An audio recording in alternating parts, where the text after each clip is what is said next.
Hi guys, welcome to another toys video ആയിട്ട് ഞാൻ ആര്യൻ വന്നിരിക്കുകയാണ് ചോദിക്കുന്നത്.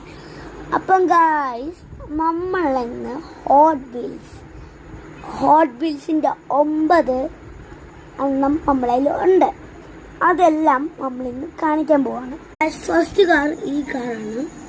ഈ കാർ ഏതാണെന്നും അറിയത്തില്ല. അത് വേണ്ടിയിട്ട് ഗായ്സ് നമ്മൾ അടുത്ത കാറ് ഫ്രോഡ്. ഇതാണ് ഫ്രോഡാണ് ഓടുന്നു. അടുത്ത ബുഗാട്ടി മോഡൽ സി. ഈ വീഡിയോ ഇഷ്ടപ്പെട്ടെങ്കിൽ do like and subscribe, share. പിന്നെ ഒരു കാര്യമുണ്ട് ഗൈസ്, നമ്മളെ ടാർഗറ്റ് ലൈക്സ് എന്ന് വെച്ചാൽ ഒരു 15 ലൈക്സ് മതി. സബ്സ്ക്രൈബ് ഒരു 10 ലൈക്സ് മതി.